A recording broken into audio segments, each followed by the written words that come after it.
Ја слушате програмата Низ Светото Писмо.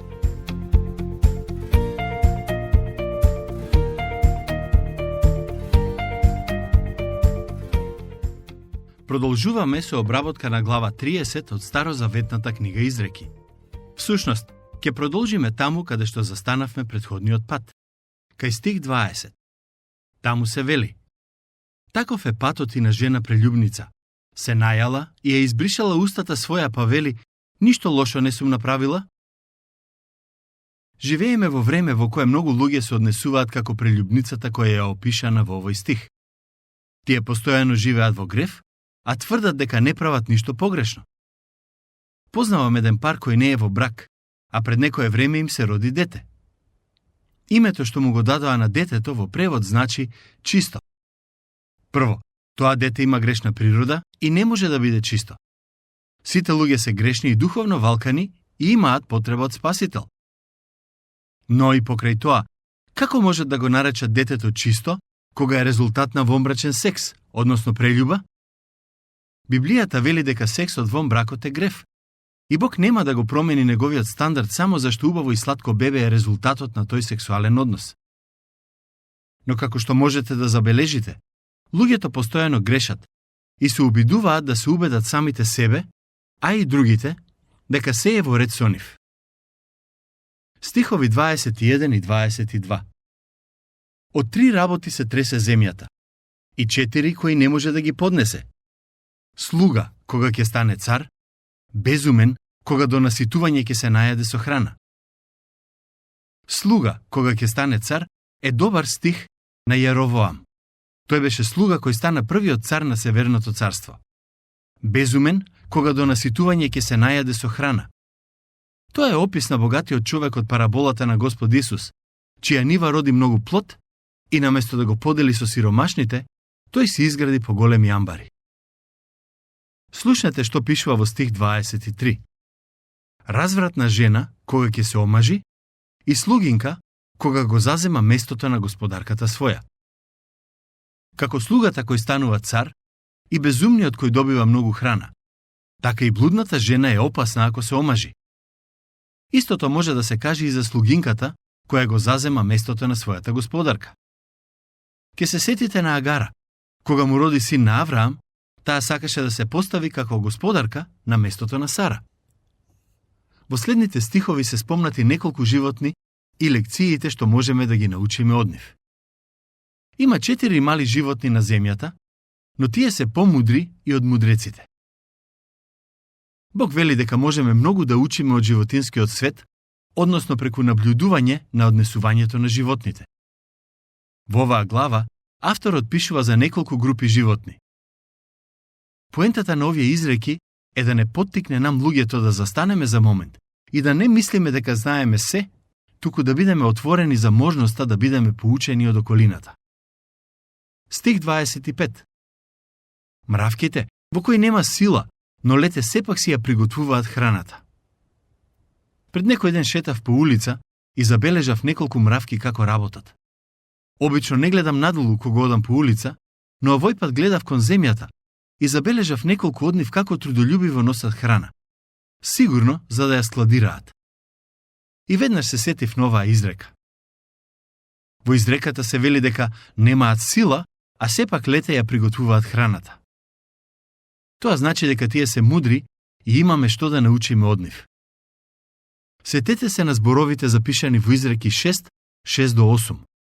Оди кај мравката мрзливче, види ја нејзината работа и биди мудар. Таа нема ниту началник, ни настојник, ниту заповедник, но ја приготвува храната лете, ја собира во време на жетва храната своја. Мравките можеби не се силни, но се мудри. Денес помеѓу нашиот народ со право се користи изразот вреден како мравка. Иако мравките се инсекти и многу помали од нас луѓето, сепак се добри учители и пример кој треба да го следиме. Изреката што ја прочитавме вели дека тие складираат храна за време на летото, со цел да имаат како да преживеат во зима. Од нив можеме да научиме дека е добро да се подготвуваме за иднината и да бидеме мудри во распределувањето на материјалните богатства. Некои луѓе велат, христијаните не треба да имаат пензиско осигурување, туку треба да му веруваат на Бог. Не се согласувам со тоа. Пензиското осигурување е важно и е добро да се има, бидејќи на тој начин покажувате дека мислите за иднината. Ако можете да штедите пари, направете го тоа. Ако можете да купите куќа, подобро е да го сторите тоа, отколку цел живот да плаќате кирија и на крај да немате своја куќа или стан. Ако мислите дека овие нешта се беззначајни и дека не треба да размислувате за нив, одете кај мравките и погледнете ги како се однесуваат. Мислам дека во овој стих се крие и уште една многу поважна порака, која исто така се однесува на иднината, но не е поврзана со материјалните богатства, туку со духовните. Како што мравката навреме се подготвува за зимата, така и ние луѓето треба навреме да се подготвиме за нашата средба со Создателот на светот. Еден ден, секој од нас ќе застане пред него за да даде отчет за својот живот. Во Евреите 9:27 пишува: И како што им е на луѓето определено да умрат еднаш, а потоа суд. Каква е користа, ако цел свет го придобиете, а својата душа ја изгубите?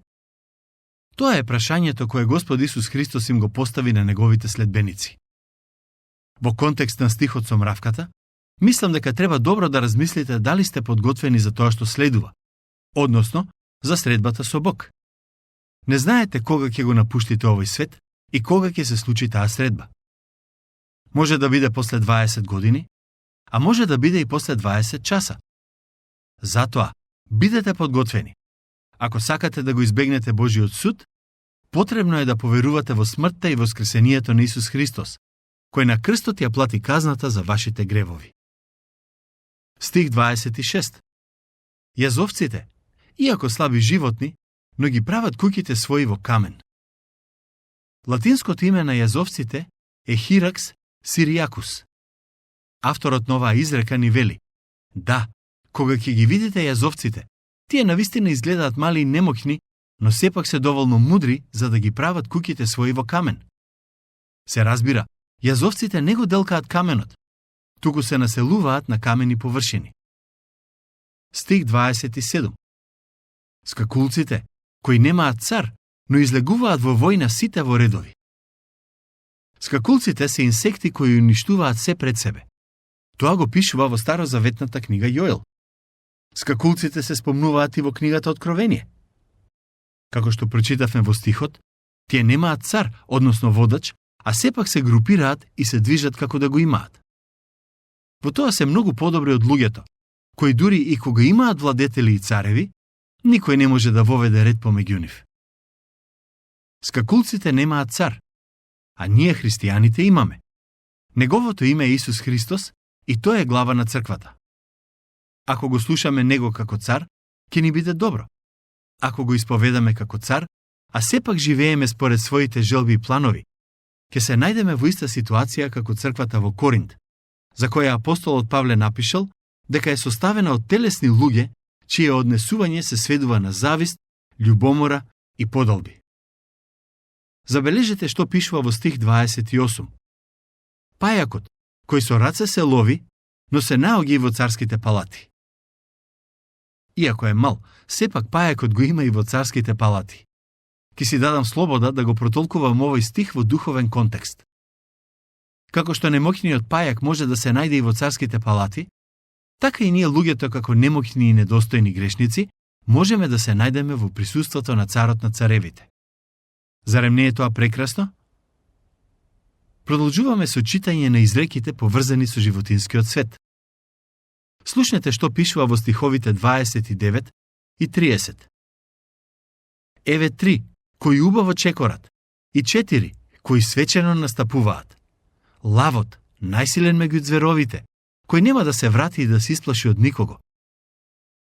Кога лови, лавот секогаш се движи директно кон својата жртва. Тој не се плаши од ништо околу себе. Лавовите изгледаат уплашено само кога се во зоолошка градина, во околина која не е погодна за нив. Но кога се во дивината, тие се храбри и бестрашни. Такви треба да бидат и христијаните во живеењето и споделувањето на нивната вера.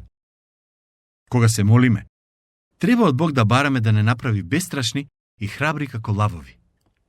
На црквата денес очајно и се потребни такви луѓе. Стих 31. Грациозна газела или козел и цар на чело на својата војска. Исто како што движењето на овие животни и царот остава некој посебен впечаток кај оние кои ги гледаат отстрана, така и ние христијаните треба да живееме на начин кој ќе остави добар впечаток кај оние кои не гледаат отстрана. Се разбира, сето тоа треба да служи за Божјото, а не нашето име да биде прославено. Изреки 31. Со тоа доаѓаме до последната глава од оваа старозаветна книга. Ке го прочитам првиот стих. Зборовите на царот Лемуел, со кои го поучила неговата мајка. Моje лично мислење е дека зад името Лемуел се крие царот Соломон. Тоа го велам зашто во Израел не постоеше цар по име Лемуел. Не само тоа, туку во 2 Самуел 12:25 пишува дека Бог го нарече Једидија, што значи возлюбен од Бог. А името Лемуел значи посветен на Бог. Може би тоа е името кое Соломон го доби од неговата мајка, или пак можно е да станува збор за некој надимак кој само мајка му го користела. Слушнете ги советите што таа му ги дава. Ова се зборови кои верувам дека секоја добра мајка сака да му ги каже на својот син. Ке продолжам со читање. Стих 2. Ах, сине мој! Ах, сине на утробата моја! Ах, сине на заветите мои! Вицавеја, тоа е името на мајката на Соломон, го советува својот син во однос на многу нешта, а особено во однос на жените. Таа го нарекува син на заветите нејзини, што може да подразбира дека кога се родил, таа му го посветила на Господ. Ке се сетите дека првото дете кое Вицавеја го имаше со Давид почина, бидејќи тоа беше казната што Бог ја одреди за нивниот грев. Стих 3. Не давај им ја на жени силата своја, ниту судбината своја на оние од нив кои цареви погубуваат. Тоа многу добро го познаваше царот Давид, кој ја даде својата сила токму неа и затоа се соочи со сериозни последици. Стихови 6 до 9. Дајте му алкохол на оној што оди во погибел. Вино нека пијат оние со мака во душата своја. Нека пивне тој за да ја заборави сиромаштијата своја и да не ги чувствува веќе болките своји. Отварај ја устата своја за обесправениот и за заштита на сираци. Отворај ја устата своја и праведно суди и заштитувај ги и сиромавиот и немокниот. Вирсавеја му вели на својот син, биди чесен и праведен. Во следните стихови му дава совети за тоа каква жена да избере. Кој ќе најде жена добродетелна? Таа е поскапа и од најскапоцените камења. Кој ќе најде жена добродетелна? Зборот добродетелна не се однесува само на личност која од време на време прави добри дела, туку на жена која е побожна, која се плаши од Господ и го сака и почитува својот маж. Таа е жена која е добра мајка и добра домакинка. Тешко е да се најде таква жена, зарем не? А сепак, Библијата ги повикува побожните мажи да бараат такви жени и да не се задоволуваат со ништо помалку од тоа. Ке продолжиме со читање. Во останатиот дел од оваа глава, а со тоа и во останатиот дел од оваа книга, Вирсавеја дава опис на добродетелната жена. Кои се нејзините особини? Стих 11. Срцето на мажот нејзин е убедено во неа. Тој нема да остане без добивка. Тој не се сомнева во нејзините намери, ниту пак во нејзината способност да ја врши улогата на сопруга, мајка, домакинка и слично. Тоа значи дека кога жената е добра, мажот треба да биде благодарен за неа и да биде свесен колку е богат што ја има. Стих 12. Таа ќе му прави добро на мажот свој, во сите дни од животот негов. Добрата жена е помошник на својот сопруг. Забележете што пишува во стих 13. Набавува волна и лен и весело работи со рацете своји. Не и смета тоа што треба да работи. Продолжуваме со читање. Слушнете што пишува во стих 14. Таа е како трговски кораб. Оддалеку си донесува храна. Односно, таа е вешта кога оди да тргува и наоѓа начини како да заштеди. Не се расфрла со парите што ги има на располагање. Стих 15. Таа станува уште преку ноќта и дава храна во куќата своја и им определува работа на слугинките своји. Знае како да се грижи за куќата. Таа се грижи за сите во домот и е добра мајка. Кога ќе се сетам на моето детство, можам да кажам дека никогаш не ми се случило да станам од кревет наутро, а мојата мајка се уште да спие или да лежи. Се разбира, тоа се смени кога беше стара и не можеше да се движи. Но се додека не се разболе, мајка ми постојано работеше по дома и наутро секогаш беше на нога. Стих 18. Таа гледа колку и напредува работата и светилката нејзина не се гасне ноќе. Тоа не значи дека работи 24/7, туку дека е работлива личност. Продолжуваме со читање. Стихови 19 и 20. Ги протега рацете кон фурката и прстите нејзини се фаќаат за вретеното. Дланката своја му ја отвора на сиромав и раката своја на оној кој има нужда му ја подава. Побожната жена значи е дарежлива и кон сиромасите. Не се плаши од студ за челата своја, зашто сета челад нејзина е облечена во двојни алишта. Добродетелната жена се грижи за своите деца и сите нивни потреби. Ке го прочитам предпоследниот стих. Миловидноста е примамлива и убавината суетна, но жена која се плаши од Господ е достојна за пофалба. Ако сте маж кој е во потрага по жена, првото нешто што треба да го барате кај неа е да има вера и стравопочит кон Бог. Убавината не е лоша, но е минлива. За разлика од неа, вистинската вера кон Бог е нешто што го обликува карактерот на личноста и ја прави добра и побожна. Дајте и од плодовите на нејзините раце и нека се прославува кај градските порти поради делата своји. Со други зборови, ваквите жени треба да бидат ценети и пофалувани.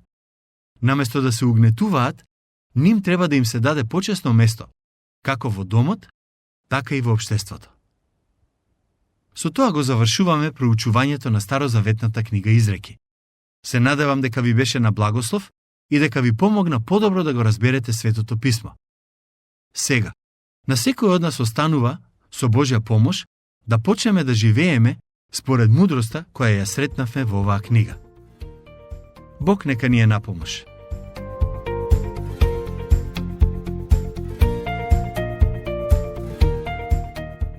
Слушнавте емисија од програмата Ни Светото Писмо.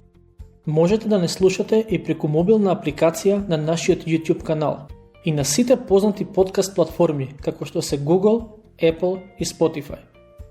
Ако ви се допаѓаат нашите програми, споделете ги и препорачајте ги на вашите пријатели. Бидете слободни да оставите свој коментар или да ни пишете на нашата имейл адреса nissvetotopисmo@gmail.com. Следете ги нашите страни Низ Светото Писмо Македонија на Facebook и Instagram. Емисиите од оваа серија можете да ги најдете и на нашата веб страна ttb.twr.org.